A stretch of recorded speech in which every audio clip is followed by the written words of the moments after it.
Good evening, ladies and gentlemen. Pray Banana here. I am finishing my supper and getting the space set up. So I'm going to be polite here, and you just won't be able to see me for a few minutes. And I don't think anybody will have any heartburn with that. Let me find the space. Yeah. Here we go. Yay.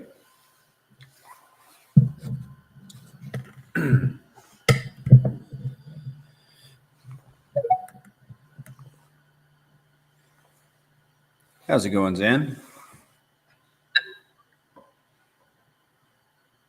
It's going good. How you doing? I'm doing good, but like you were last week, I'm finishing my supper, so I just have a few bites. Nice. What are we having today? Scrambled eggs is like breakfast for dinner. I did that last night. I did breakfast for dinner last night. Oh, did you? There's a scrambled egg with huge chunks of cheese in it. I'm not sure what type of cheese. And then my wife had gotten some beef bacon, which was absolutely delicious. That's good. Yeah, ours is like, it's like my father-in-law's favorite dish. He cooks it all the time in the mornings for breakfast, but he wanted it for dinner last night. I was playing pickleball with him yesterday, and then afterwards he had us go over there, and he made it. And it's scrambled eggs, hot dogs, cheese, potato, just all kind of scrambled together. Mm-hmm. Oh, yeah. I always carry around with me a notebook so I can take notes. I have a list of, this is a little unusual, but I'm the Prairie Banana.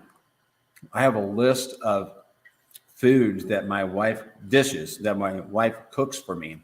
And it's about a paragraph long, just all run together, you know. I have all these every time she cooks and it's just over the top, I just add it to my list. And then whenever we want something delicious, I just flip open my notebook and pick something.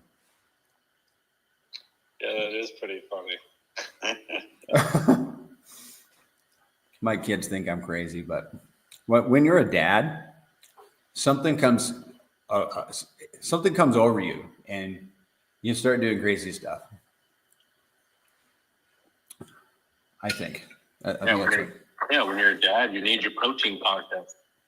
Yeah, I mean, you walk through the house like an orangutan with your arms over your head, you know, and you do funny things just to entertain your kids. Yeah,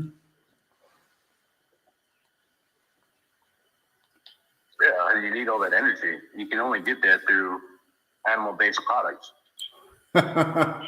You nailed it, dude. Well, I just pulled up the pTGC chart. I've been watching UFO today, and it did pull back like right before rollover, to UTC. But pTGC, it really pulled back. I didn't notice until just a minute ago. It looked like it reversed. Whoa, 14%. Huh. Wow, it really did. I was looking at that earlier. It looks like UFOs pullback is just due to the pullback on the PDI ecosystem. Mm-hmm. It didn't seem like there was much sell pressure there as far as holders at the protocol. And then pTGC, I think, took a little hit of some of the holders of the protocol, taking little profits, along with the pullback of PDI as well.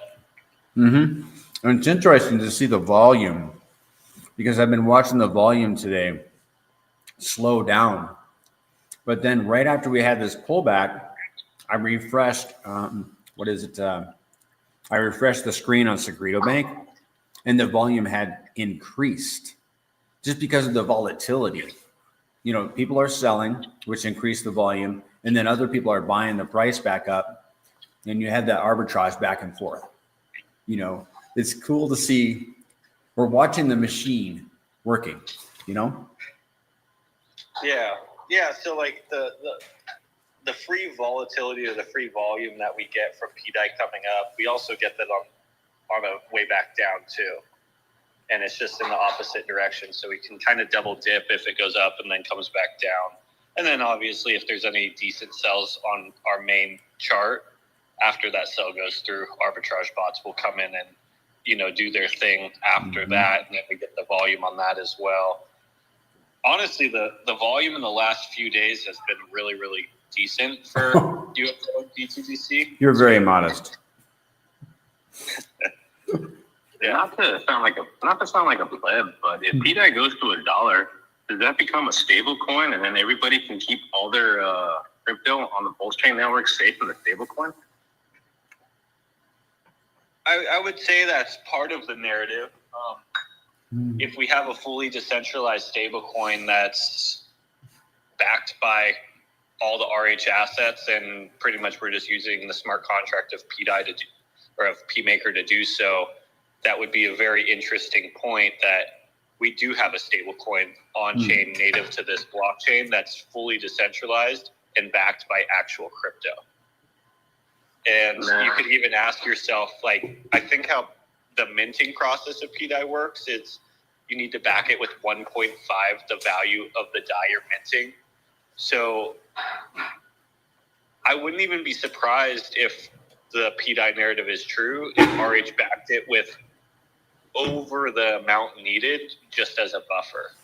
Because a lot of stablecoins out there are actually fractionally reserved. Like there's a fraction of the value actually there. It would be cool if our stable coin on Pulse Chain actually had, it wasn't as fractionally reserved as the other ones that obviously are out there currently. Ah, okay.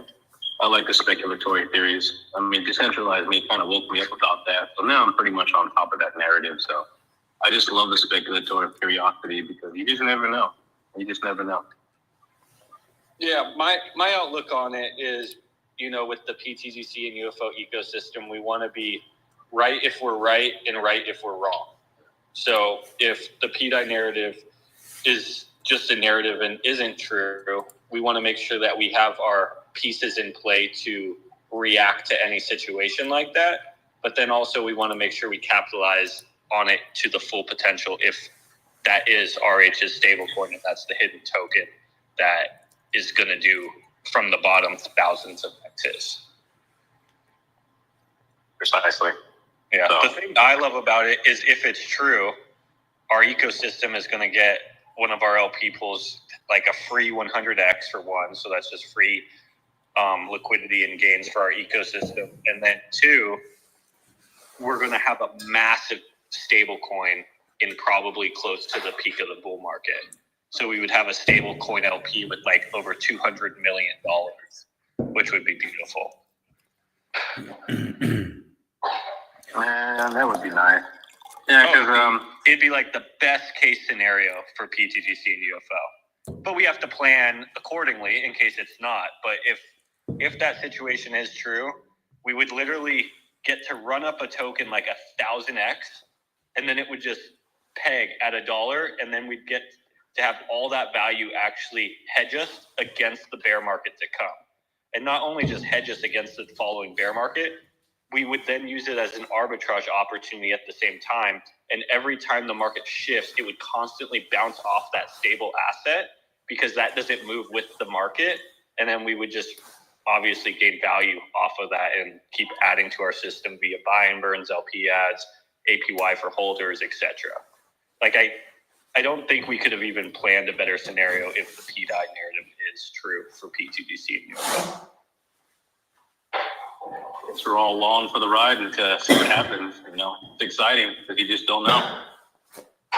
Yeah, I'm super excited to see whatever, if it's the PDI narrative or if it's something else, whatever it is, I'm just really excited to see what unfolds on Pulse Chain in the next 6 months. All I know is like I got plenty of tokens on the ecosystem, and I'm just ready to go to the firmament. Oh, hey, there's Mondo. How you doing, Mondo?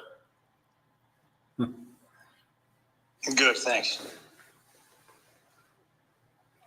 And then, of course, if PDI were to run up to $1, we have all the volatility, between where we are now and $1, which rewards our holders. Yeah, like we don't exactly know if that process is true, like how that process would take place. If PDI would just go on a massive run and RH tickers would stay behind, and then money would flow from the $1 PDI into the assets like pTGC, UFO, PLS, PLSX, HEX, and if that is part of the plan, or if they kind of rise up together somewhat evenly or partially evenly. Mm-hmm. I look at it as a pro either way. Like if PDI just runs and the RH tickers stay behind, well, then that's a huge arbitrage opportunity that we are one of the only ecosystems that gain value off of. If they kind of rise up in lockstep, like PDI goes this week, RH tokens go that week. PDI goes this week, RH tokens go that week. Like this is what we've seen in the last 2 weeks. Like Hex was kind of on a roll 2 weeks ago, and we got a ton of volume and volatility and rewards paid out by Hex. But then it kind of leveled out a little bit and consolidated. It needs to breathe. I look at like everything in the market is like it's an inhale and an exhale. Like every time there's a push, there needs to be a little bit of consolidation. But then this week we get hit with some PDI, and the PDI breathes out or inhales, but then it needs to exhale a little bit, and it could sit here and consolidate for a little bit. But as long as we're kind of hopping back and forth from RH tickers and PDI narrative, RH tickers and PDI narrative, we're just letting the market trade those two back and forth, and then we're earning off of that the whole entire way. And like that's exciting right now when we're at like 2 cents of PDI and 2 cent Hex. But could you imagine it at 50 cent PDI and 50 cent Hex? Our LP pools would be like probably around 200 million. Yep. So it'd be way more value getting traded back and forth, and it would just be very, very lucrative for the pTGC UFO ecosystem. Either way. It's a euphoric feeling, that's exciting just to think about that, and not only that too, like there's so many people onboarding too. Like I'm seeing more and the blocks are so transparent. Like you can see a bunch of like newer people getting on board and getting into this ecosystem. So it's like the more people that come in and want truly decentralization, this is the place to be. Yeah, that's like me and Mando kind of always talk about this at least once on the space. If there was a place for this to be built, like pTGC and UFO with millions of dollars burnt into a DEX and on a blockchain, like I couldn't think of a better DEX than PulseX and a better chain than Pulse Chain. And that's not even to mention there's a whole farm built on top of PulseX as well. So if you want to consider a whole smart contract built on top of a DEX, I can't think of a better DEX than PulseX as well. It's, in my opinion, and I think a lot of other people's opinion, the most decentralized one out there. And I think we made a really good choice. Yeah, it was, for me, it started with a farm on PulseX. So I had to get my feet wet, learn how the system was. Like I just kind of learned it as I go. And then I started becoming a believer when I started earning ink. And I'm like, oh my goodness. I was like, these payouts for ink are awesome. And then I'm like, let me see what else the Pulse Chain has to offer. And then the rabbit hole went. I got sucked into the rabbit hole like crazy, and I don't regret it. Yeah. Yeah, I feel like a lot of the people who are here right now got sucked into that situation through like RH tickers, Hex, Richard Hart himself, Pulse Chain, PulseX sacrifices. I'm interested to see in the future as like altcoins start to really run, because there will be a few altcoins. I think pTGC and UFO will be one of them. But, even PDI and stuff like that. When you look at other chains, it's not usually like the gas token, right? Or the DEX token that people go over to that chain to chase. They're usually chasing like a high performing altcoin on that blockchain due to that altcoin being a smaller cup. Because when you're a smaller cup, it's obviously easier to do X's because you need less value to enter in to do those X's. Like a pretty basic example of, I ran this actually on Kong's DApp that he's created for our ecosystem, and it was, I forget if it's, maybe if you pull it up, or we're actually not allowed to pull that one up, but if you bring in, I think it was $100 million into Pulse Chain goes up like 12x or something like that. But if you bring that $100 million into like pTGC or UFO, they go up 120x because of them being a smaller cup. So if you have like a smaller volume, it will fill up that volume way quicker than obviously a bigger volume object. Consider like the difference of a pool and putting a hose in a pool, and how much water has to flow through that hose and how long that takes to fill the pool up compared to a bucket. You know, you fill that bucket up in 30 seconds. Oh yeah, you're right.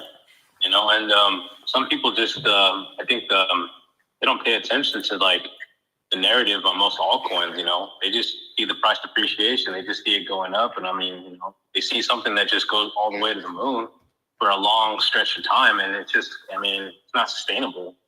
You know, like that's a really, really hard chart to pay attention to, and it's just unsustainable like that. You need your dips, you need your dumps, so it can come in and be healthy with correctiveness. Yeah, they're usually just, you know, if it's a sustainable project, and most projects aren't, so like 99% of projects, that just means like everyone's running and it's just going to die forever. But on a sustainable project, it's kind of like just a redistribution of wealth. Like some early people are pretty much up big and they're looking to take some profits, but then there is new people coming in kind of looking to fill up their positions and get their portion of the pie. And you'll see like that move up, and then there's a consolidation period where that redistribution is happening, and it's when, like you said, it's 100% healthy for a chart to do so. Yeah, and then people, I tried to, you know, let them know like why I'm invested into this ecosystem is like, you know, some of the coins, you know, tokenomics don't add up. And it took me a while to go through that, but then actually just figuring out the tokenomics, you know, some just don't make sense. Some sound like they're kind of manipulated. And then you see a bunch of, you know, VCs entering in on the premise, and you're just like, man, this is supposed to be a decentralized protocol. Yeah, I don't really know what you're referring to. Are you saying this ecosystem, or are you just talking about other ecosystems? Oh, other ecosystems, not this one. Yeah. Oh, yeah.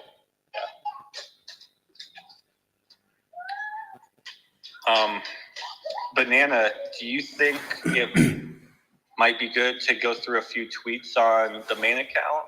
Or do you have any scripts we kind of want to go through today? I know that's how we usually start these spaces. So No, let's go through some tweets. Are there any that stand out to you?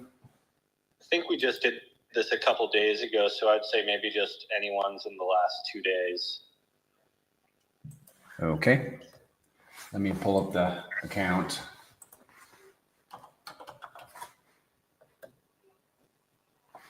I guess speaking of tweets, one thing that happened, I think this morning, is Crypto Coffee did a tweet about just telling his followers that UFO pretty much, I believe currently is the only utility on Pulse Chain for eHex. So users can actually take their eHex that is currently on Ethereum, bring it over to Pulse Chain, and use it to earn PLS yield. So it was cool that he kind of did a shout out and explained that to his followers, that we do have a utility over here on Pulse Chain where you can earn yield with your eHex. That's good. And by that, you're also bringing value over to our chain, making our chain have more value behind it. Obviously, you can't like stake on like the hex staking on Pulse Chain with your eHex. You would have to do that on Ethereum. But if, let's say, you fulfilled a stake and you're not looking to restake it right away, maybe you just don't want to lock it, you could bridge it over here to Pulse Chain, not only bring value over here to Pulse Chain, but on top of that, have that hex work for you fully liquid with no time constraints.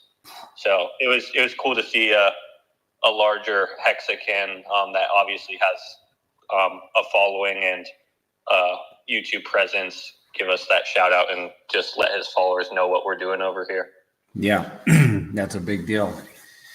Crypto Coffee's, I don't know how many subs he has. He must have about 25,000. Maybe somebody could drop it in the chat, but he has a huge following. He's well known. Well, the tweet that I'm looking at was posted, let's see, when was it? A few hours ago. This afternoon. And it goes like this. Sorry, I'm just fiddling around with it, trying to get it to where I can read it. We want to remind everyone that if you have your RH core tickers sitting idle, not earning you anything, you can now put them to work by, this is basically what you just said, by purchasing the equivalent in UFO and providing liquidity in PulseX V2 using the UFO dApp. This turns your RH tickers into a PLS printer. No need to commit to anything long-term. Just pair your tokens with UFO and claim your PLS dividends anytime you wish. You can even compound them, right? No need to stake your PLP tokens, and you can always retain self-custody of your PLP tokens. Not your keys, not your coins. UFO is a super farm on Pulse Chain with almost 20 million in total value locked right now. Immutable code, no admin keys. Check out the dApp here. That's a good post. Best sales pitch ever. It's excellent. Yeah, for anyone listening, just always keep in mind when you're providing LP, impermanent loss is a real thing, especially if you don't have a long-term mindset in the position. So just kind of always keep that in the back of your mind. When you are providing LP, there is impermanent loss. With this system, you can earn APY by just holding your UFO. So if you just don't really like impermanent loss, don't feel forced into that process to earn APY. You can earn APY just by holding. And then also, if you just don't fully understand it. I hear all the time people providing LP just because they want to, but they actually don't understand what they're doing. So before you provide LP, really watch a few videos. Like I'm sure you could go on YouTube and type in like impermanent loss and stuff like that and learn how that stuff works. Right. And then if you want the rewards, you must provide LP from the dApp. And then be cautious that if you provide LP with UFO and pTGC, you're going to pay taxes on both of those because the pTGC code is launched before UFO. So neither of those are whitelisted when providing LP. And then I provided LP with pDAI and obviously UFO. And right now I've got a lot more pDAI than I have UFO just because of what's been happening in the last few days. You would have more UFO. Well, I'd have to look. This is a few days ago. Yeah, you'd have more UFO since it's been running. Yeah, so what's interesting about that, Banana, and then this would be a good example of when impermanent loss evens itself out. Okay. So I'm going to take a guess just because I know you've been in UFO for a while, that you probably created that LP pool in the beginning stages of UFO, right? Yeah, correct. Within the first week. Okay, within the first week. So you might be up like a 20x on your UFO that you put into that LP pair. Well, let's. I'll just tell you what I did. I put about a million pDAI paired with UFO. And I checked it a few days ago. It might have been a week ago, and it was like 3 million pDAI. And I was like, oh, I'm up in pDAI. I'm down in UFO. I don't really care. I just want the rewards. Mm-hmm. I think Right, but that was before pDAI just had a parabolic run, though. Right. Okay. So now this is kind of the point I was getting to is you had impermanent loss because you made your LP early and UFO did a 20x, 25x wherever you entered in at, even maybe more if you're on the lower end. So you ended up with more pDAI. But right. Now in the last couple of days, pDAI has went on a run. Now taking that 3 million PDI when you had one before, now you had 3, but you lost some UFO. Well, now it's taking that PDI back from you and then re-giving you back your UFO. So you're actually rewinding your impermanent loss. So Okay. you're ending up with a more even pair, and you earned PLS the entire time. So that's kind of why we say is if you have a long-term mindset, a lot of times it reworks itself back out. You know what I mean? Yeah. Okay. The short-term mindset. Go ahead. No, I had not thought about it rewinding itself, unwinding itself, Yeah, it's just like what we talk about, like the rebalancing of the pool, right? Like one shifts against the other and goes way up. You're like, oh, I have way more of that. And then it goes the exact opposite. The other one has a run. Oh, wow, I have way more of that. But the whole time you're printing pulse chain and earning the fees. Yep. No, that makes sense. I just hadn't thought it through that far. And just like, 2 weeks ago or a week ago, the same thing happened with people in the p-hex pair, right? If they made a p-hex pair decently early in UFO's creation, they ended up with a lot of p-hex and their UFO started to disappear. But then p-hex started to go on a nice run. So then it flips back the other way. They start getting their p-hex that they earn starts kind of disappearing, and then they're ending up with their UFO back in their wallet, kind of rewinding that impermanent loss. And that's obviously where the word impermanent comes from. If you stay in the system, it's not a permanent loss, it's impermanent. It doesn't last forever. Or in a sustainable system, it sometimes doesn't last forever. If you provide LP with a token that goes to 0, you're just out of luck, right? Mm-hmm. But with two sustainable ecosystems, they tend to like ebb and flow against each other constantly. And that's usually the best LP pools to get into, is the ones that kind of go back and forth as far as the dominance goes. Okay. Well, I just checked my wallets on D-Bank and that's exactly what happened. I'm down on PDI now, but I'm up on UFO. I mean, I have to be up on UFO. So, yeah. Wow. That's really cool. And the AMM bots are really, really putting the work in. Yeah, they are. That just makes me happy because I'm in this for the long term. Yeah, me too. I don't intend on breaking these LPs. They're like precious to me, Yeah, especially like the locking in the UFO share rates in week 1, right? If you close that down, and I don't know what your UFO share rate is, but it might be still larger than the amount of UFO you have. And if you closed your LP down right now and then reopened it, even though it's the same exact value, the fact that you have less UFO would have made it to where you actually lost your UFO share rate that you locked in week 1. Right. And that was strategically designed in that fashion because we want early adopters incentivized to keep their LP in the system. Because if they keep their LP in the system, it keeps the value working for the entire ecosystem for the entire time they stay within the ecosystem. And right. that's what's super unique about our farm against every single other farm out there is every farm that actually exists isn't necessarily designed to increase the value of a singular token. They're mainly designed to increase a whole ecosystem or just to earn an incentive token for putting up LP. They're not actually designed to appreciate the value of one token in general.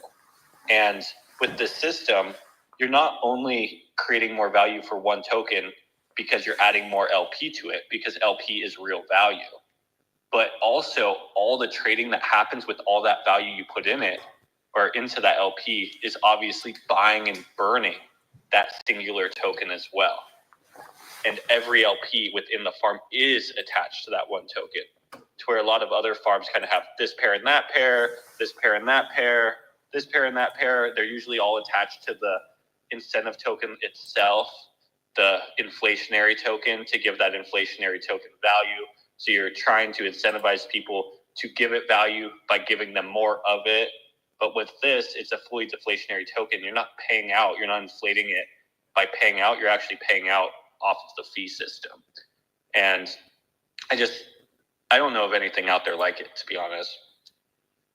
And what's nice is for all the holders who don't even want to participate in it, everyone who is participating in it is just making your tokens that you're holding up the price of more valuable. Mm-hmm. So it gives you a reason to hold the tokens with the rest of the community, because the price appreciation is not guaranteed, but the odds are definitely more in the favor compared to everything else out there.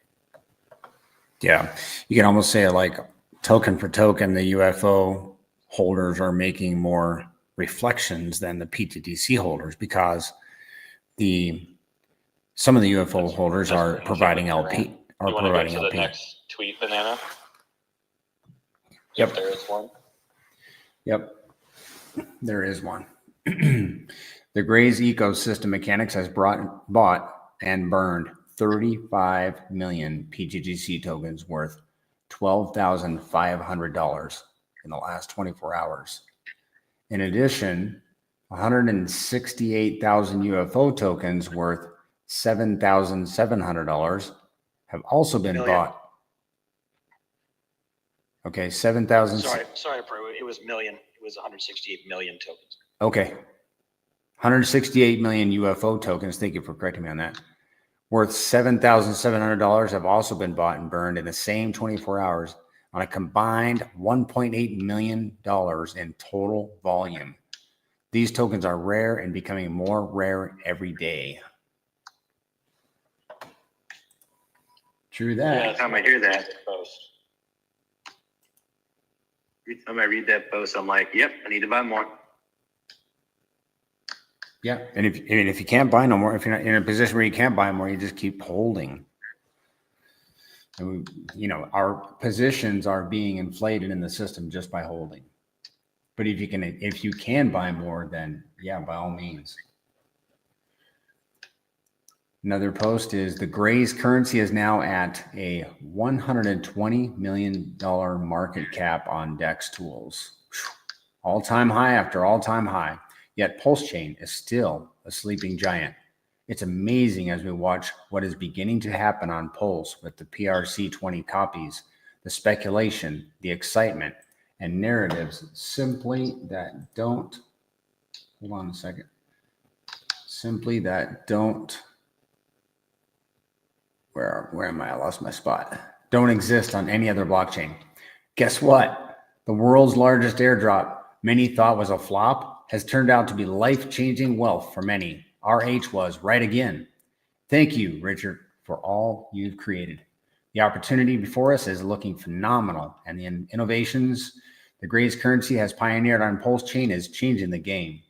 Today, the alien tech added another $14,000 to the pTGC PLSX liquidity pool. More value given right back to the Gray's holders. Congratulations to all who hold with the most powerful tokens on Pulse Chain. Yeah, man. I need to pay more attention to these posts. These are good. Is this AI writing these? No, I don't think it's AI writing them, but I have someone that does a community service and writes that stuff. So he does a great job. I'm not that good of a writer. Me neither. I would have to use AI. That's it for today and yesterday.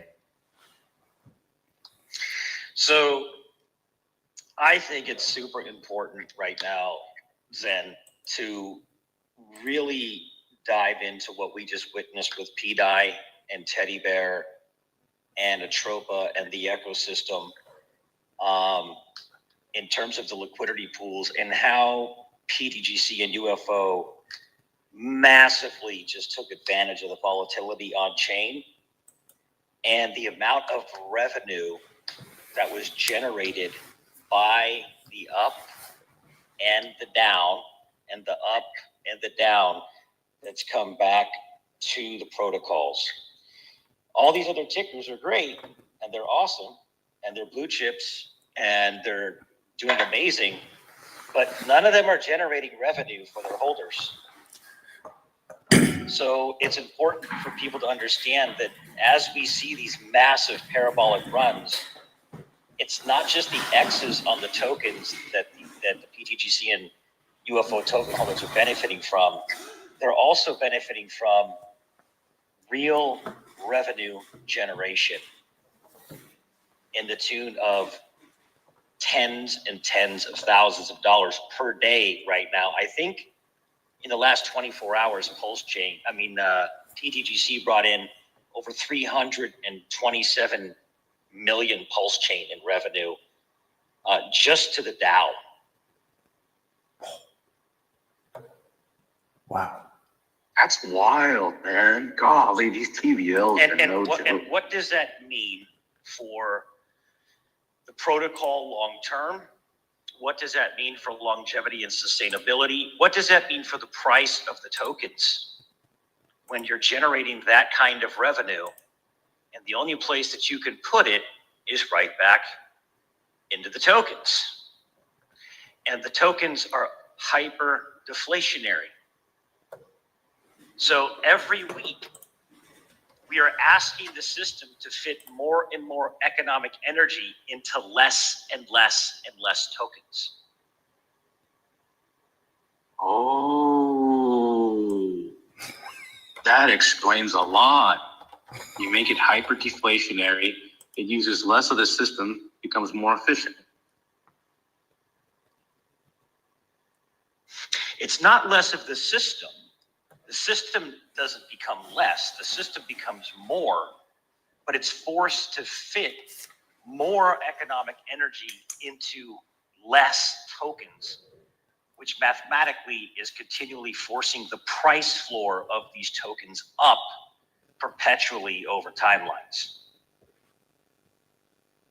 Okay, that makes sense. Holy hell. That is, that's, I don't know about anybody, but that makes me euphoric holding all these tokens now.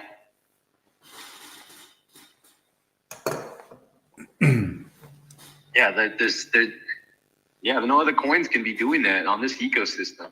Buy and burn, hyper deflationary. I mean, some of these terminologies that other people that are in crypto don't understand or truly get it when it comes to the system at play that's in here. That's really cool.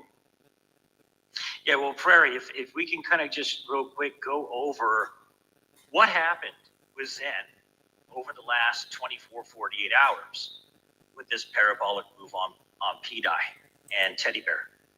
The amount of revenue that this protocol generated cumulatively and what that means as a illustration, it should paint a picture for what's happening here.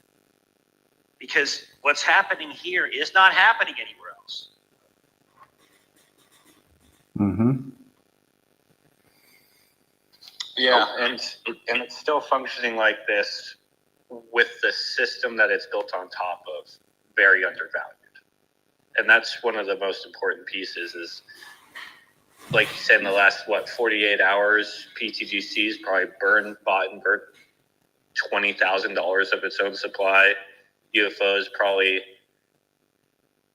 I'd say around like 14 of its own supply, $14,000. And that's with Pulse Chain below SAC rate. And if Pulse Chain revalues itself, let's say 10 times from here, well, then those numbers technically would be 10 times higher due to the fact that the liquidity web is 10 times larger.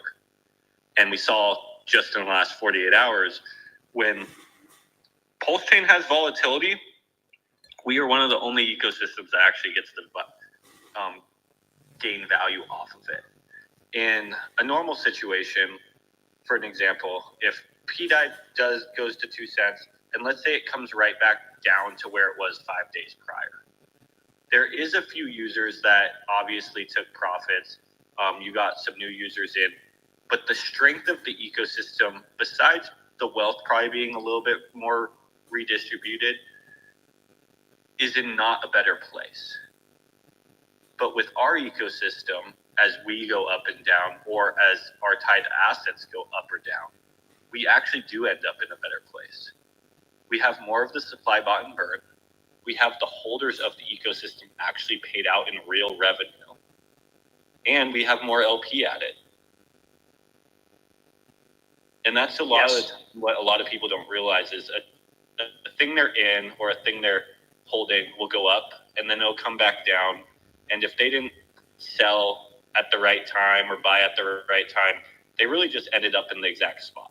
And this, in my opinion, is a good play because I'm not a trader personally. I don't trade. I look for good projects and I hold them long term. I believe that's how you make the most gains in crypto. I'm obviously, most of my crypto knowledge is just from RH himself, and this is what he preaches, and I base my knowledge off a lot of what he teaches. But a lot of times in that scenario, you don't make anything, right? You run a little microcycle up, and then the microcycle comes back down. If you're not a trader, you didn't gain anything there. But when you're a holder of pTGC and UFO, you're not really a trader. Like if you're not a trader and you hold pTGC and UFO, you actually get to get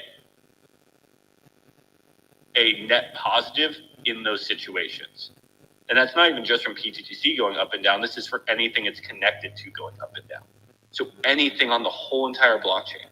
If the blockchain moves, we gain value. Buy-in burns, LP ads, literally revenue landing in your wallet. It's a nice feeling if you are a long-term player. And if you're not a long-term player, the chart's obviously been going up quite a lot over short-term time periods as well recently. So it's even been pretty good for short-term people as well, which is good. And hopefully they turn into long-term people once they learn about the system.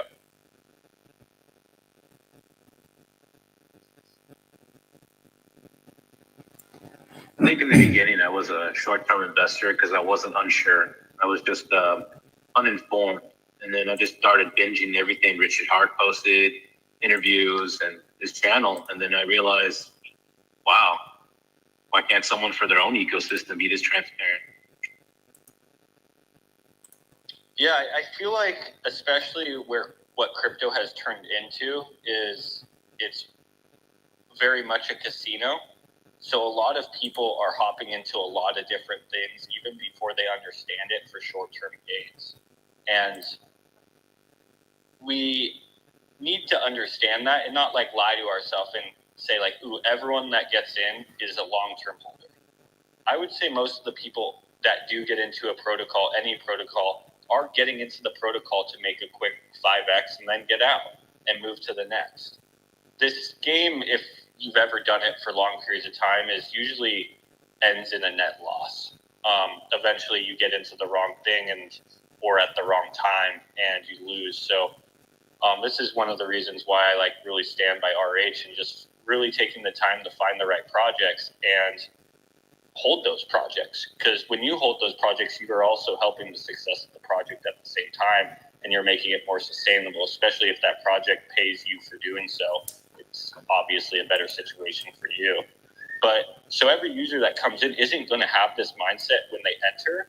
But what you hope is when they enter, they do end up in the spaces or they end up in the Telegram because they just want to know what's going on to time their exit or time entering more or whatever.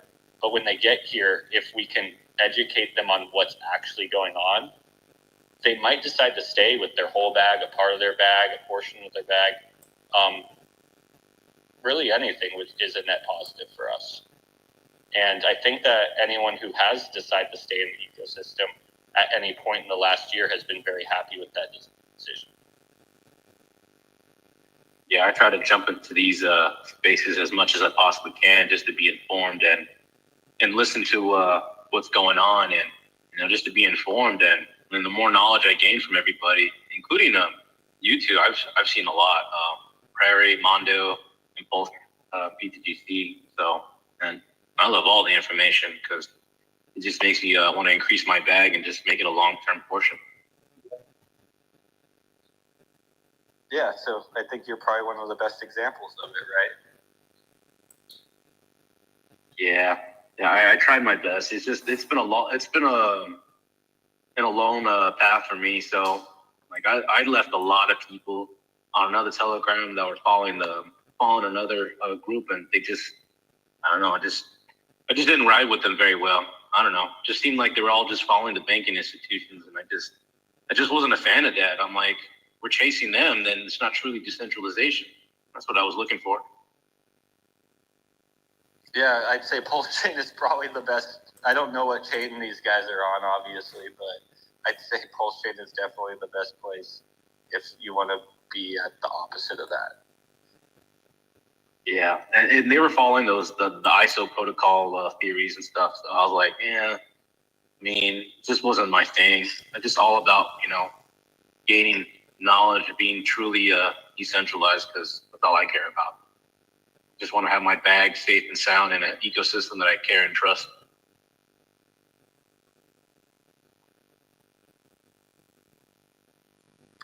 Yeah, it's going to be interesting because a lot of protocols out there, I don't believe the community is actually looking out for their best interests, and they all have the goal to win together.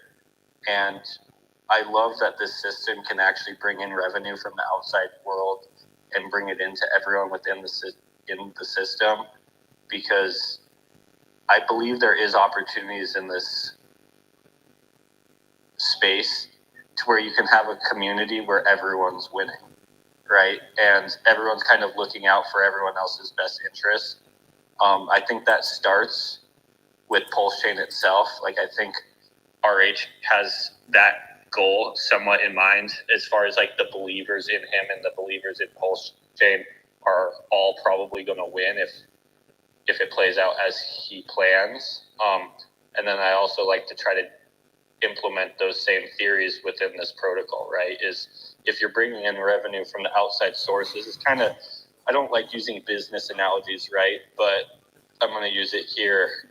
In a business, and you have, let's say, the workers are all there. Well, every worker is there to make money, right? It's not a game of, one worker got paid and the other one didn't.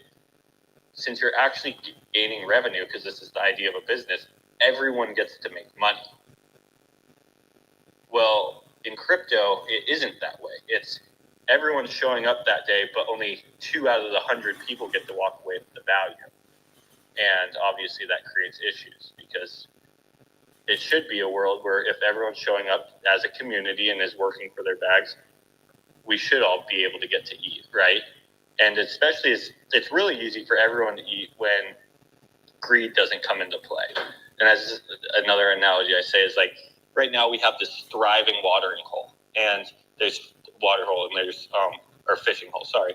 And there's enough fish in there, they repopulate every day. All of us can throw our rod in, catch enough fish for dinner, and by the time we come back tomorrow, there's going to be more fish. And this will supply our community with food for the rest of our existence. But what the problem with human nature is, a lot of times in the middle of the night, someone wants to come in and take every single fish they can. So then there's not enough fish to repopulate. So then when everyone comes there the next day, the fish start going dry. They can't repopulate fast enough. So this is almost like a test even to human nature. Is like, can we all watch each other's back and make sure that everyone has enough fish for the next day? Because then everyone will get to eat forever, because they're always repopulating and regenerating in that fishing hole itself. And that probably is really off topic, but I was more just getting at is like, any other project or community, a lot of them are just looking out for themselves, and they don't care so much about who's getting hurt at the end of the line, right? Or who's getting the short end of the stick.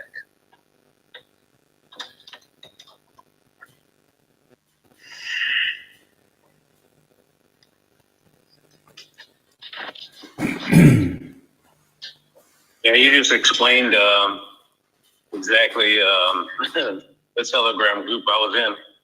They're all looking out for themselves. This isn't just that Telegram group. This is all crypto. Oh, yeah, of course. Sorry. Yeah, I wasn't even saying any. That's literally all of crypto for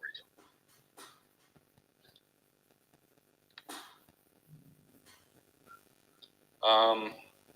But yeah, Banana, is there any direction we kind of want to take this chat from now on? I know, Amanda, you were saying we wanted to touch base on just the kind of revenue that we've gained from the volatility of our connected assets. You know, I think if we just look at God, I'm spacing on the name of it right now. Look into pTGC website, Banana. This is only the last 24 hours. I know yesterday and the day before were probably even more. But you can probably like just add up real quick what that revenue was. You mean on live burns? Yeah, the name of the website's been changed to look into ptgc.com. Okay. Yep. What do you want to add up? Well, you can see just in the revenue, like not even just the burn, but if you add up all the sections, like you can kind of. So it's for pTGC alone. Sorry to cut you off. 24 hours, almost 37,000 in revenue was generated in the last 24 hours. And we've been pretty much at this volume, Mando, I think for the last 3 days. And this is exact. But where I'm getting at with this is due to the movement of PDI in the last 3 days, the pTGC ecosystem alone has gained $100,000 in value. Not from inside source, not from a user buying up and their funds going into the LP pool. This is actually no current user's value. This is outside value coming in where there's not a user looking for it on the way back out, which is just super unique. And that's 100K. You know, that's not it's not that much. It's going to be a lot more in the future. Like, I still think that's micro amounts compared to where this thing is actually going. But it is nice to see what happens when things around us do start to turn on. Yeah, for UFO, it was 48,728, and pTGC, like I said, was right around 37,000. So cumulatively, that's $85,728 in 24-hour revenue. Yeah, and I know yesterday was for sure more. We were probably close to around $250,000 to $300,000 in the last 3 days. That's an interesting metric. I like that. Well, this is why it's so important that people understand this part. Because if you only think that this is a meme coin, and if you haven't actually done your research and your true, 5 to 10 hours of market analysis on this ecosystem, you really have no clue what you're looking at. Yep. Because it's never been done before. When you have a system that is generating almost 100K a day in real revenue, that's going right back to the holders in the form of adding liquidity and buying and burning and paying rewards back to the holders. What's happening is, think about it, the percentage of that, let's say $85,000, $100,000, there's a percentage of that going right back into the main liquidity pool of UFO and pTGC, and it's earned. Then there's a portion of that that's going directly to market buying those tokens and burning them out of existence. And then there's a portion of that that's going directly toward buying more tokens. So you're buying more tokens. You're not just getting it. You're taking the pulse revenue, you're buying more tokens, and then they're being distributed to holders, right? So what is this doing? This is constantly adding value to the underlying system. It's the only thing that matters in crypto. You're constantly buying and burning the tokens out of existence, which is making those tokens more rare against the value of the underlying liquidity pools. And the financial energy that's being generated, which continues to get larger is continuing to be forced in smaller amounts of tokens.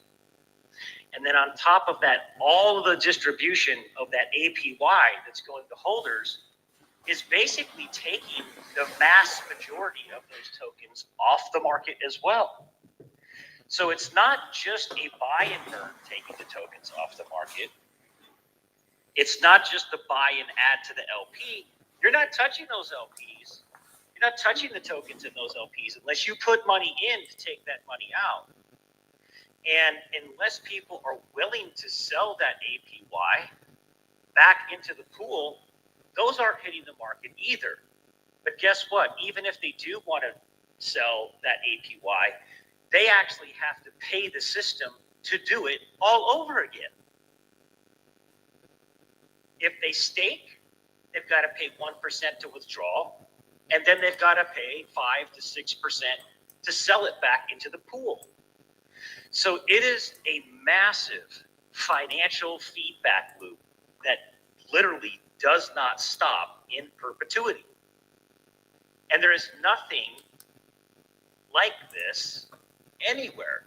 So when we have these liquidity pools that are connected to PDI and Teddy Bear and Atropa and Pulse Chain and PulseX and all these different things, when these things have massive runners, this system isn't only getting the X multiplier from the AMM because we're like an index to those things. It's generating massive amounts of revenue that's going right back to the system. And when you look at the numbers that are coming in that are on-chain and verifiable, and then you look at what they will be at a 10x of the liquidity pools from here, it starts to get astronomical. If you're doing $85,000 to $100,000 a day in revenue generation now, okay, well, what is that at a 10x? That's $1 million a day at a 10x the volume from here. Very important to understand these metrics. Okay. Yeah, I'm taking that into consideration. Very important, because you just explained a very, very new complex to me that I was always used to your traditional liquidity pool. But I think I tried to answer this or ask this question to you yesterday's podcast, and I didn't get a chance to. But no, you definitely explained what this is. It's so new to me, so that's why I'm so intrigued by it. I like it because the numbers don't lie.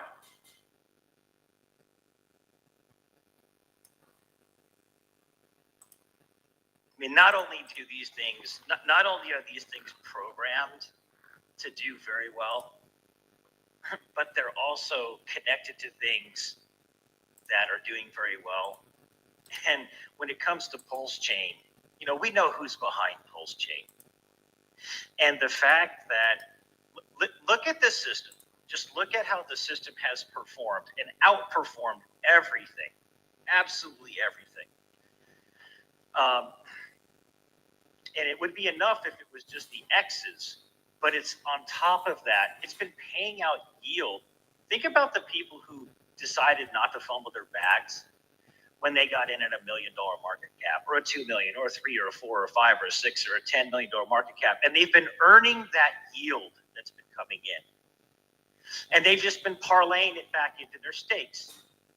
Well, if you were earning pTGC tokens for free back at $1 million, 2, 3, 4, 5, 6, 10, 20, look at the amount of X that you got on your principal, but look at the amount of X that you've also got on your yield, right? But every single time we get yield in our wallets, which is every hour, every other minute, whatever it is, those are tokens that are coming off the market unless somebody decides to sell them back into the market. So I think, you know, it's like when we look at the graph on the TGC stats page and we look at how many tokens are available, they're always sitting at around the 7 billion token parameter. It goes up a little bit and then it goes down a little bit, right? It's very interesting. No matter how much the market cap is right now, it's like if the market cap can go super high, we're still at around that 7 billion available tokens in the liquidity pool range. Now, if somebody early ends a lock or does something because they just can't handle the gains anymore, they've got to pay a big fee to early end that lock, 30%, which I don't think anybody wants to pay 30% on these tokens. You would have to be in a very bad situation to do that, in my opinion. But anybody who wants to take profits, they've got to pay the withdrawal fee, and then they've got to pay the fee on transaction. So the system is set up to reward long-term holders. And the thing I love about it is I don't ever have to be illiquid in my assets. And I have 100% access to my yield 24 hours a day, 7 days a week. And the big thing that I love too is that we talked about this the other day. I can sell my yield every day if I choose to. And at the end of a year, I will still have a higher percentage of the total, the current circulating supply than I did when I started, as long as I don't sell my principal, because the tokens are deflationary in nature and you always have sellers. So you show me a place where you can buy these basically miners. pTGC and UFO tokens are basically miners. You don't have to do anything but just hold them. If you hold them, you're generating yield, right? But it's not just that you're generating yield, it's that the system is generating revenue. It's coming right back into the system that is making your tokens more rare every minute, every second, every transaction against the underlying value of the liquidity pools that are getting bigger and bigger and bigger over time, constantly raising the price floor of this system. I've just, I talk to a lot of people on Pulse Chain and off Pulse Chain. And the smartest people on Pulse Chain, right? No one's ever seen anything like it. It kind of cracked the code, in my opinion. The way that this system is designed. Because it's audited, it's safe, it's immutable, it's a finished product, it's on a phenomenal blockchain, it's burnt LP, it's not ruggable, you earn yield, you're never illiquid, you can claim your yield at any time, you can sell it at any time. It generates revenue off of the volatility of the blockchain, which is the only guarantee on any blockchain. It takes it right back to the holders in the exact places that matter the most in crypto. So when we're looking at these numbers that are coming in now, I want you guys to get excited about it. I want you guys to know these numbers actually exist. And I want you to be looking at them. Because if you don't know these things, you can't properly articulate to other people what's happening when you go out into these other spaces and you're trying to communicate why they should come to Pulse Chain to participate.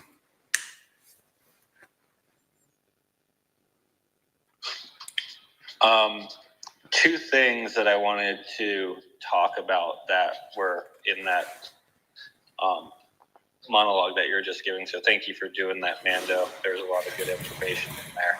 I did want to touch base on the idea that you were talking about, how the yield that you, let's say, earn today compared to what that could be worth 6 months from now, or the yield that you earned 4 months prior to today, so 4 months ago, and what that actually is worth today.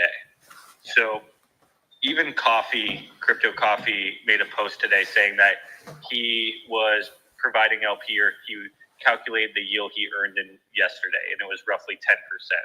So by being in his farms, he saw that he earned 10% APY, which is pretty good. You know what I mean? For a sustainable system where the APY is paid out by actual backed value, not by inflation or anything like that. So it's actual value coming into the system, value earned. But the trick is, let's say that was earned 4 months ago. Well, the tokens, the quantity or the price of pTGC was, let's say, 10x 4 months ago. I don't know the exact number. I'm just making up numbers right now. But the interesting thing is, since the tokens were 10x less in price, you receive 10 times the amount of tokens. And yes, you can sell them instantly for yield. You earn 10%. But the thing is, if you didn't decide to sell it, you actually technically earned 100% that day APY, because those tokens you earned that day went up 10x as well. Yeah. So the 10% APY that you're earning today, yes, in dollar value, because volume is based in dollar value. Everyone's calculating volume in a dollar value. That's the metric. It's not in the quantity of tokens usually. So the quantity of tokens that you're earning today is not the same quantity that you're going to be earning 6 months from now. You could be earning 10 times less, even though it's the same APY, it's the same value. It could be less tokens if the token pTGC or UFO or PLS is worth more. So that's why, like, even what Mando was saying is, like, it's seemed to work very, very well holding on your tokens, because the people who have sold obviously would have been up more currently. Obviously, people need to sell for many different reasons, but mathematically, it's designed to make it to where if you hold, you get rewarded for doing so, obviously, in price appreciation. Like, the APY is the nice thing. Like, a 10% APY is nice. Like, we can all agree. But you know what's nicer? Is the price going up 10x after you earn that APY. And now it's technically 100% APY. Like, that's why people are in crypto. It's for those X's that aren't possible in other ventures. If it was only about the APY, not as many people would be here. But if you can give the users both, so the APY that they're earning today actually can multiply within a very, very short amount of time, it makes the world of a difference. But you have to be willing to hold long enough to actually realize those X's. And that always just goes back to the idea of it doesn't matter when you got into Bitcoin, it matters how long you held Bitcoin. There's plenty of people that got into Bitcoin the first year that came out, and they sold most of their bag on a 3x. Plenty. Can you imagine if they held? I guess going back to that Bitcoin idea, this is comparing apples to oranges. They're completely two different products. But this is most tokens out there is a lot of tokens, you don't mine more tokens. But can you imagine a situation, Hex obviously is like the creator of this idea. This is where I got this idea from in designing it this way, is in Bitcoin, the miners actually don't need to own any Bitcoin to mine Bitcoin. And really, the miners aren't financially incentivized to hold the Bitcoin that they mine. They actually are incentivized to sell it because they have fees like electricity, and they have to pay for new mining hardware and stuff like that, stronger computers, because it becomes harder to mine to keep up with demand against other competitors. So you're not actually using any Bitcoin to mine more Bitcoin. And that's coming from actually more supply coming into circulation as well. But with this system, the only way you can actually mine, and that's in quotes, you're not really mining it, it's the same circulating supply, but the only way you can be paid out is by holding more of the token itself. There is no one that can get APY in these tokens unless they're holding them. Or if someone built a project on it that in turn is holding them to then pay you out in those tokens. or doing a fee structure that's buying those tokens. It's coming out of all one supply. It has to come from this pool. But the point of it is, don't we want to incentivize people to hold the price? And the only way they can get more of our tokens is by just holding up the price more and using the tokens themselves to mine more of them. This is why we've went to a proof of stake even metric for blockchain, right? It makes sense that you would stake your tokens to earn more tokens. Then people have to have part in the blockchain to earn more of it. And it's really powerful. By giving a token value, the system pays you back for doing so, not only in a way that, well, in this way, it's out of a supply that's capped. So the only way it can pay it out to you is literally by buying it. So then it's actually appreciating all those tokens that you're using to mine more tokens. It like kind of creates like a semi-loop to where you're just like helping your own bags by helping yourself. And really those were the two items I was listening to in what you were saying, Nando, that stood out to me that I felt like we could go into a little more detail on. Yeah, man. Is there anybody that wants to come up and speak or have any questions? No one's raising their hand right now. Anything in the chat, Prairie, or? Nothing in the chat. Ruff, what's up, man? Okay, so I'm on the website. You can check your rewards on your contract, correct? Yeah, so are you looking at rewards for pTGC or are you looking at rewards for UFO? Rewards for UFO. Yeah, so if you want to see what you've earned in UFO, you would just go to the UFO tab. And then from there, you would go to UFO rewards, which is like kind of in the middle of the page.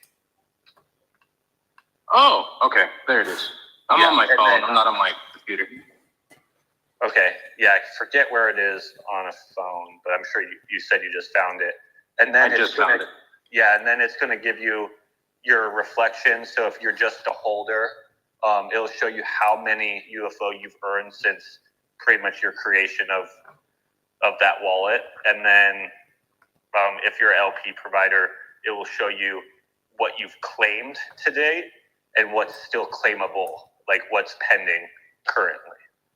Oh, that's really cool. Okay, yeah, I never saw that. Now that I see it, because I've gotten really hyped up on all the incredible monologues from you too. So that's cool. That's some really good rewardings right there, just by holding the crypto. Yeah, and then like I said, it goes back to, I don't know when you got in, but whatever you're receiving in reflections, that's at the price of that day that those reflections are being paid out.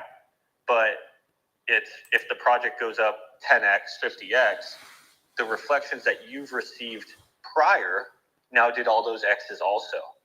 Because volume, since this is a volume and volatility based protocol, everything is paid out in actually technically the volume, like the dollar value of that day is what that's worth.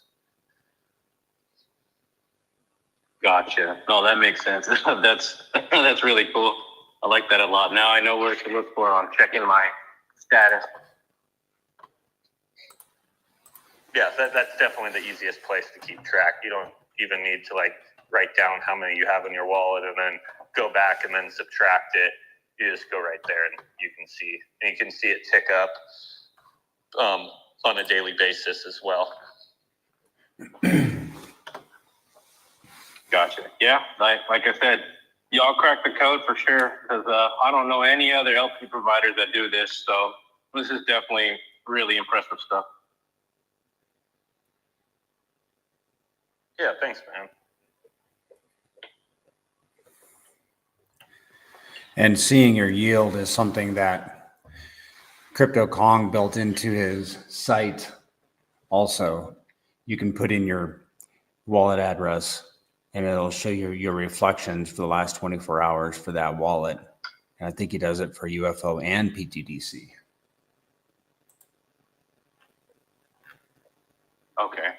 Yeah, I see that. Yeah, because I hold most of these on my internet money wallet. So I'm definitely going to be adding some more when I get off work tonight.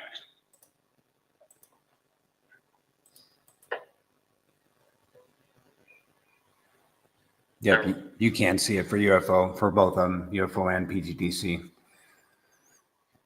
You know, one thing, I don't know for sure if it's going to get done, Banana, but I'm hoping Kong finds a way to do it.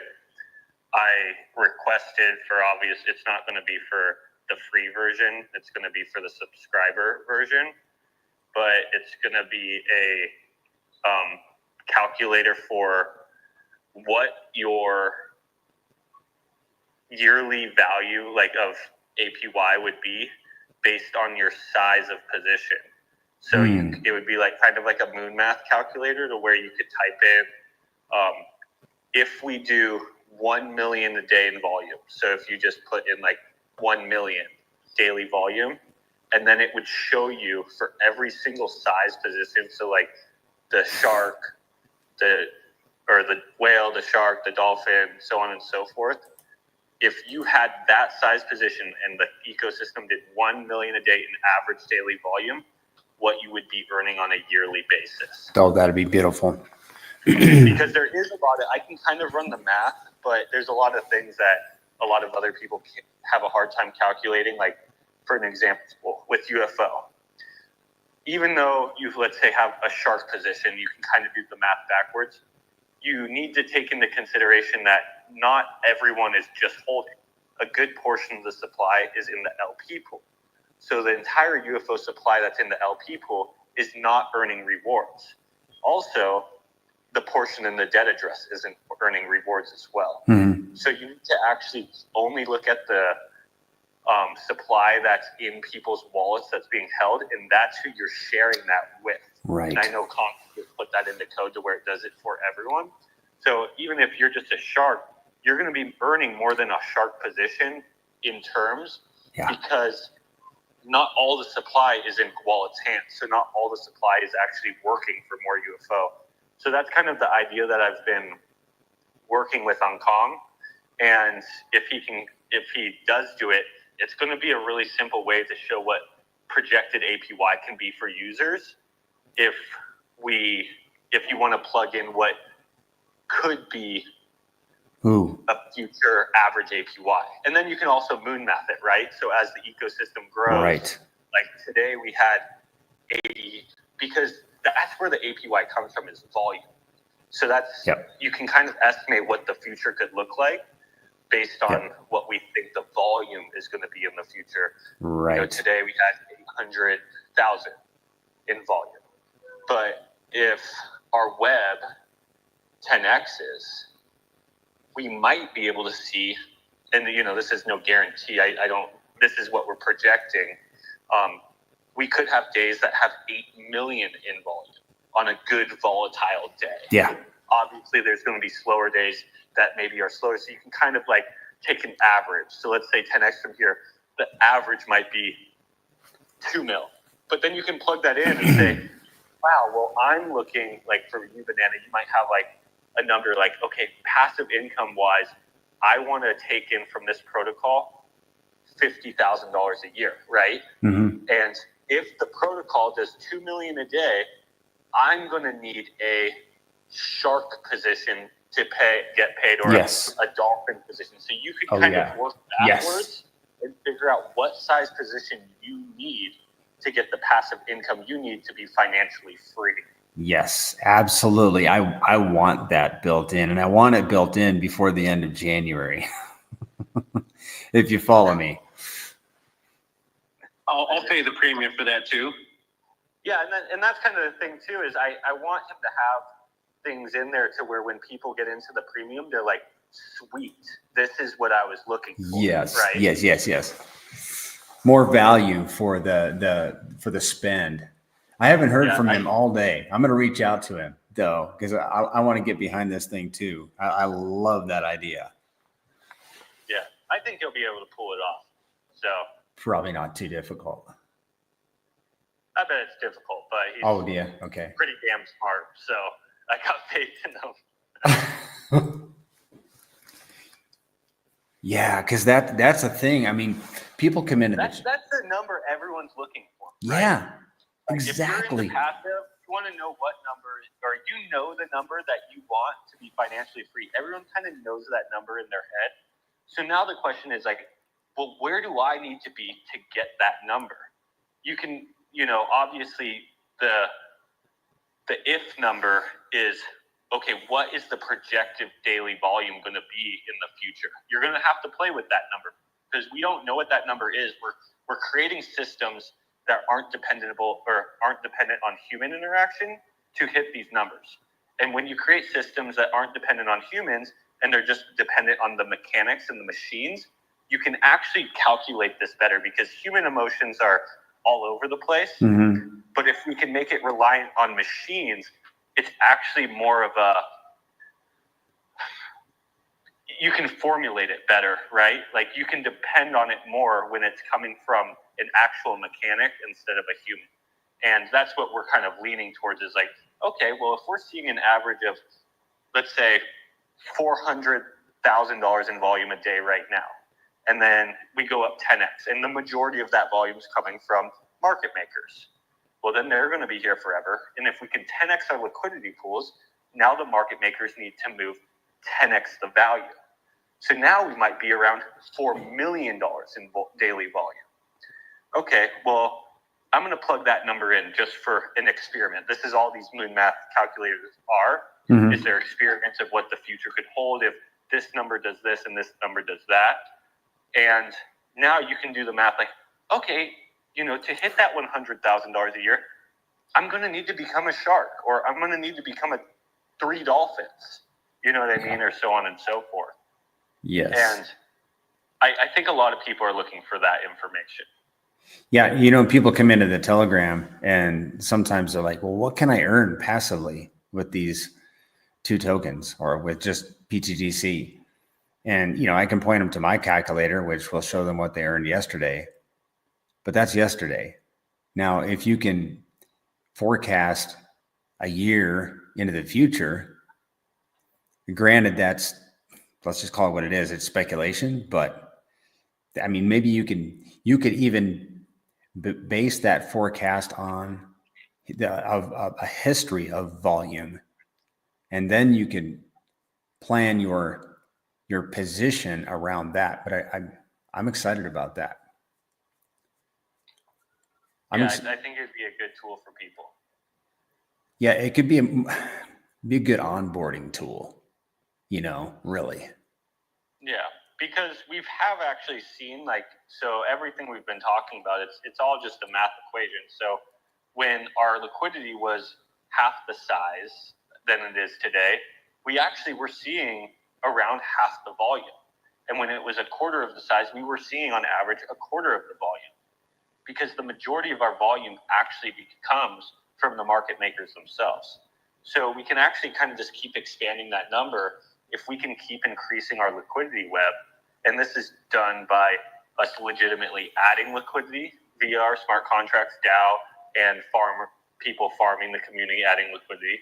We can do this by our token price appreciation. So by our token appreciating in price, that's money going into our liquidity pools, increasing liquidity pool size. And we can do this by our connected assets increasing in price as well. And one of the most basic examples of this happening is in the last 3 days or 4 days, pDAI went on a rip. Around 3 days ago, our liquidity with pDAI was like $2.5 million. Yep. But now our liquidity with pDAI is $5 million. Mm-hmm. I don't know if you noticed that, Banana, but I did. UFO currently has $5 million of liquidity with pDAI. Why? Because pDAI went up in price. Mm-hmm. Absolutely. Mando dropped something into what do you call this thing, Mando? This little box up here? It's the Jumbotron. The Jumbotron. Okay. You dropped something in there. Pulse chain is now number 5 on Gecko terminal. That's good news. Wow. Yeah, so if you click on the link, you have, in terms of TVL, It went over $1 billion. 85, almost 86 million in 24-hour volume. Oh, really? Okay. And that's logging real data with Gecko Terminal. And you'll see that that's actually putting us right now in the number 3 spot in the world on blockchains. Sweet. That's going to garner some eyeballs. My eyeballs are looking at it right now. Oh my goodness. Yeah, I mean, People have no idea what's happening with Pulse Chain because all of the real sites that everybody goes to, CoinGecko, CoinMarketCap, all these freaking sites, they're not telling anybody the real numbers. If they were, you have so many people looking at Pulse Chain right now. It's crazy, guys. Wow. Hey guys, Johnny here. I haven't said anything yet, but I wanted to ask you, Mando, on that. What has to happen for CoinMarketCap to reverse course on whatever the frick they've done and start recognizing Pulse Chain? I have no idea. We've already sued them. I have no clue. Yeah, because that's kind of what I did a little poll earlier, and I think Prairie's going to do some more polls as we go. I think it's kind of interesting to just jump in and throw a poll up because everybody's, across the board, everybody's always interested to throw their opinion out there on a poll, and it just gets people thinking, when they're like, wait, what is Pulse Chain? Never even heard of it. Like, I was watching this guy, he was watching Solana go up through $260, and he was so excited about that or whatever. And I was like, so what do you think the chance is that Pulse Chain will flip Solana? And he's like, I've never even heard of Pulse Chain before. Let me look it up, and whatever. And he's like, well, I don't know, he got lost there for a little bit, but there's just so many people that aren't even looking at Pulse Chain because of this gatekeeping that's going on. And I'm just wondering what we can do to change that,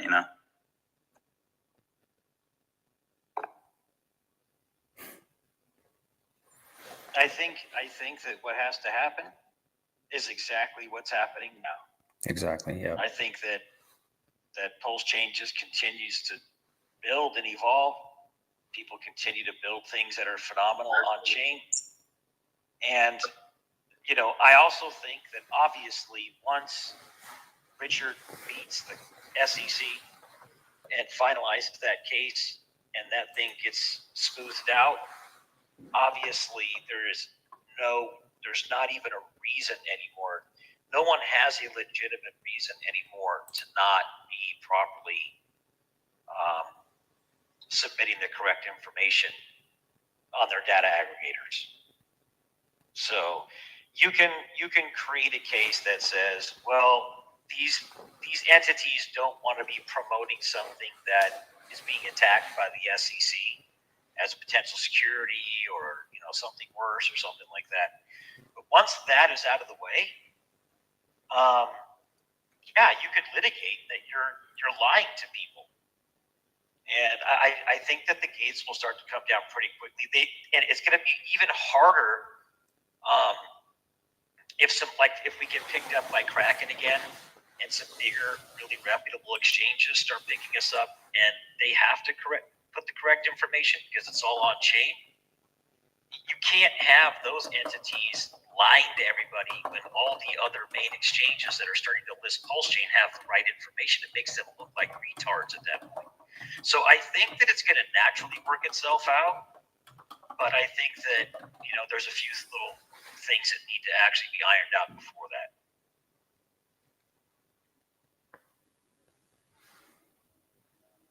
Yeah, that's great news. I mean, I think, like you're saying, it's all going in the right direction. The wind's blowing our way nowadays, and you can see it on all the charts and with our community especially. There's one other thing I was going to say about, what really caught my attention early on with pTGC was the fact that everything was automated, paying holders and burning and, adding LP and all of that kind of stuff. And we've been really good about pointing out when we're adding, what the Dow is doing and adding $14,000 here and there and whatever. But I think it'd be kind of cool to see a weekly of what the automated LP add is to PLS, and be able to tweet that out too. So I don't know Well, if you that makes sense. can see it daily. You can actually see what's happening daily right from the Lives Versal app. Oh yeah, absolutely. I just think it's just an interesting point to make and to spread the word on how the machine is working. Just for new users to come and see, how much is being added to LP automatically without any kind of direction by even the DAO. So what is the suggestion?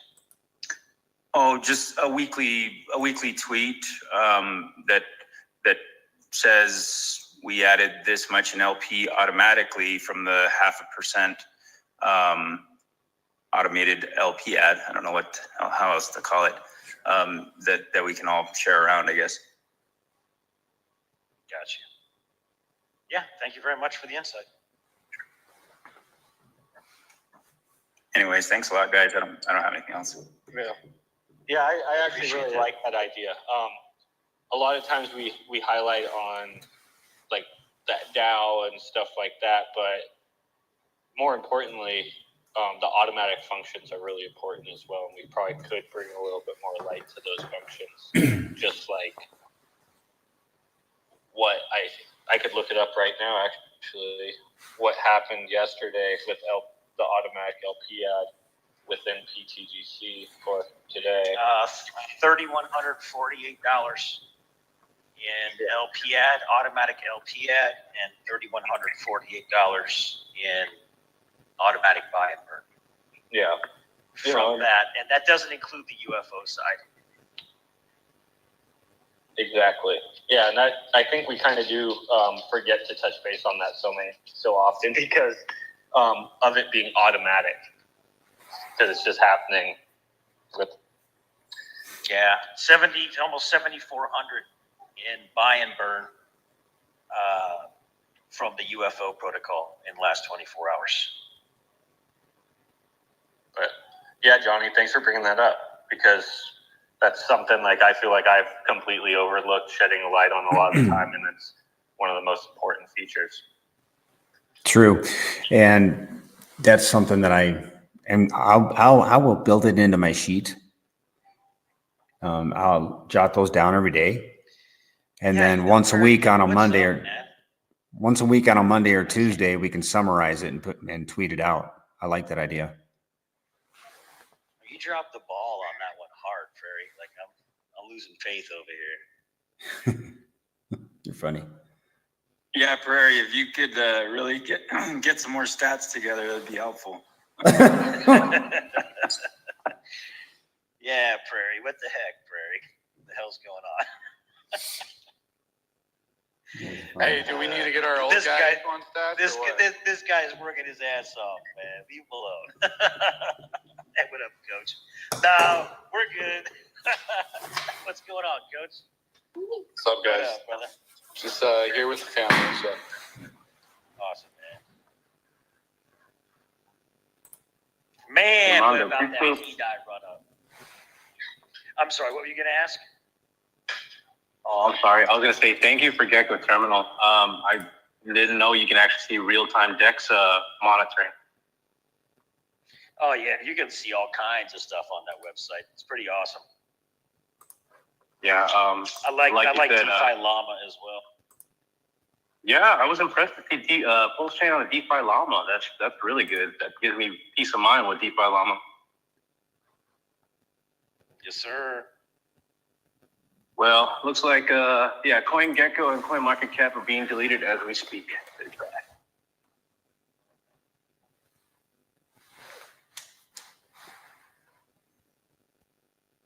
They are.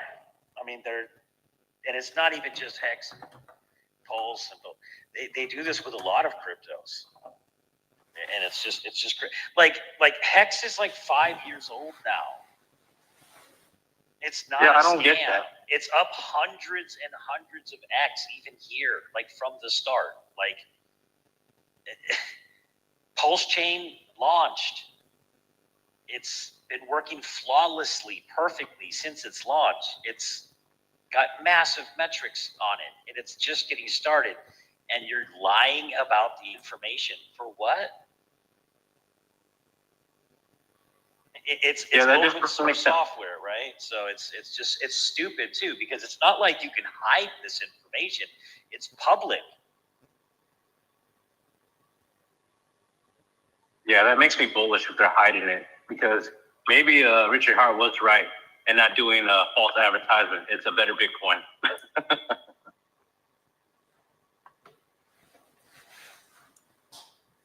I just don't think that they enjoyed Richard going into their temple and turning over the money changers and whipping them all out of the cabal's temple with truth about the industry.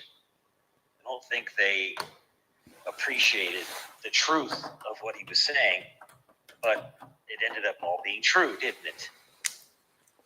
It really did. After I must have watched that John McAfee, an interview with him and Richard Hart, and I'm just like, those two talking were astronomically impactful to the cabal.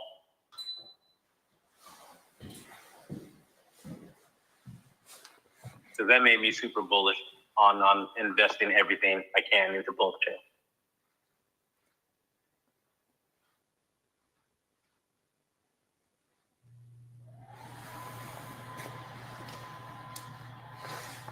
I wanted to ask another question, kind of similar to the first one I was asking there. As far as the automated money makers goes, and with all the different tracking that we have from Kong and whatnot, is there a way to see the total volume from AMM bots, either daily, weekly, any of that type of stuff? Yeah. It's really, really hard to put which ones are human interactions and which ones are bots, because the bots are using smart contracts, and even humans use smart contracts in terms. So they, on like DEX tools, you'll see them pop up as smart contracts a lot of the times. They have like this little yellow 4-dotted thing, and it's kind of saying like, oh, this is a bot, and you can kind of say, oh, I'm just going to assume that's an automated market maker, a smart contract, but a lot of them actually aren't. There are people using like auto routers and sometimes Pateas and stuff like that, just other smart contracts that are operating through the DEX, etc. So that's what I've found is like that's kind of giving you a close, like you can obviously which ones are not automated market makers, but some of them that they are flagging as smart contracts are actually just humans as well. So you can kind of do an educated guess just based on that. I don't know if there's a way to like pull the ones that are for sure out and the ones that are iffy and for sure smart contracts into another category. It might be interesting to see, but what I've found is you kind of have to go into a lot of them and look. John, are you on ETH? I mean, yes and no. Like the NFT you see as my PFP is on ETH, and I have some very, very minimal holdings there, only on kind of one particular token. But yeah, I don't do a ton. I'm mostly on Pulse Chain nowadays. Is that token Colt? No, it's USA. It's in my moniker there. Oh, okay, cool. Awesome, man.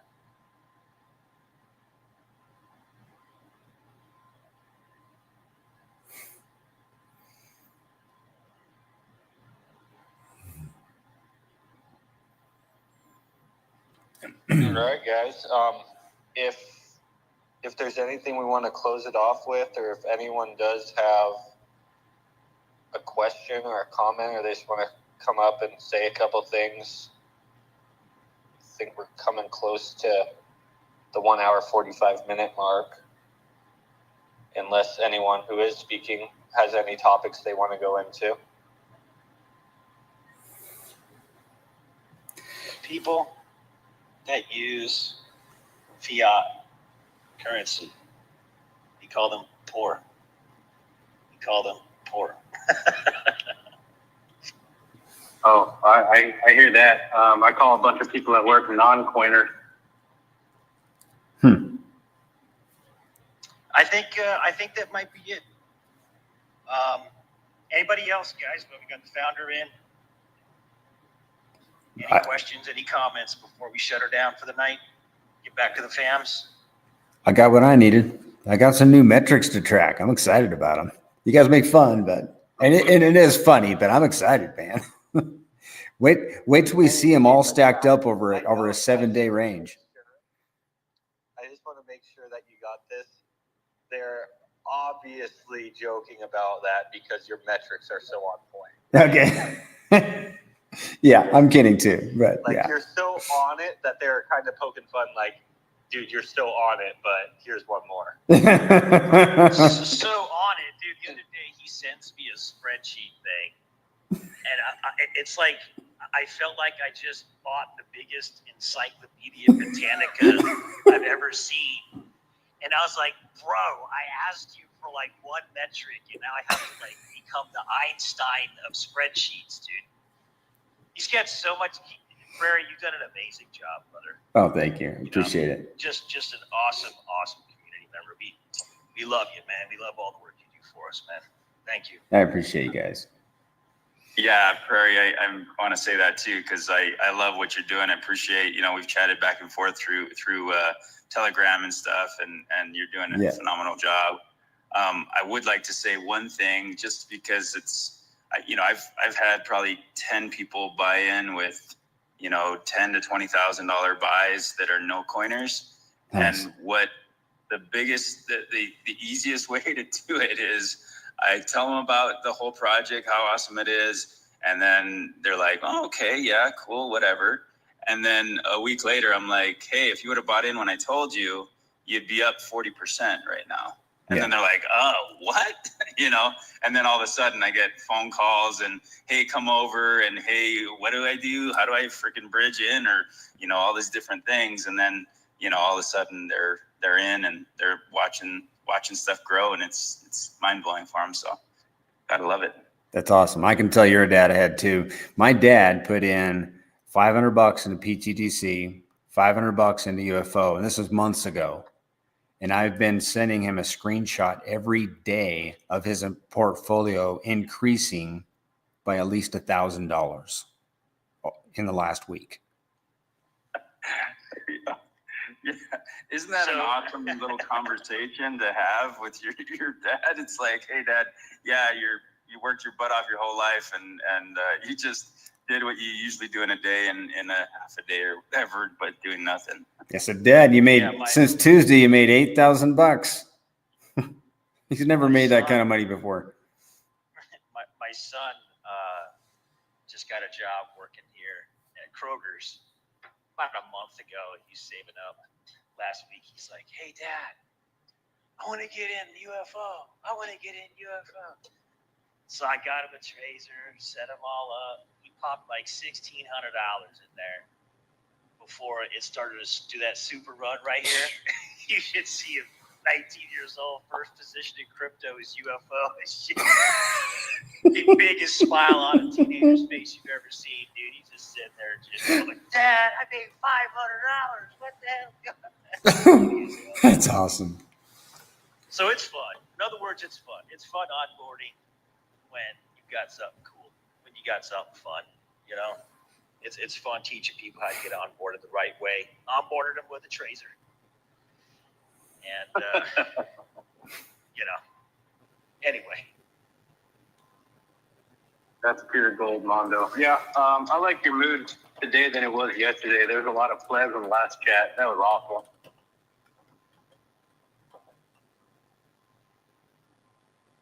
Yeah, man. So anyway, I've got to take off, but thank you everyone for showing up as usual and supporting and just being here. It helps the algorithm, brings other people in, and the more people that can come in, show up, come up and talk, especially as we go into the bull run, guys. It starts getting very exciting. More people that are rotating in on the mic. It's great for conversation. It's great to hear a bunch of different people's spirits. So always raise your hand when you can. Come on up. You guys have a good night. Good one. Yeah.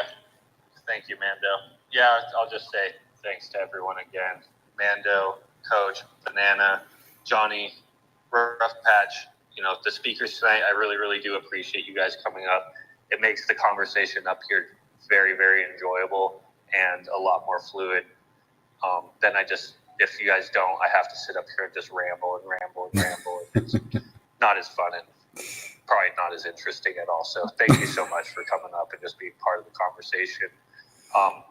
Everyone listening, I just want to say thank you to you guys too, even for not coming up, just listening and educating yourself on the protocol. That means the world to me. And then, as time goes on and we learn how this system operates, it gives us more community members that can educate others, even if it's not in a public place like this on the spaces, even with private conversations, in comments on Twitter, or even helping people out in TG, etc. So just thank you so much for coming in and listening. It means the world to me. So you guys have a good night. Thank you, Aiden. Thank you, sir. Good night, everybody. Good night, everybody. That dude's the real deal there, man. Love that guy.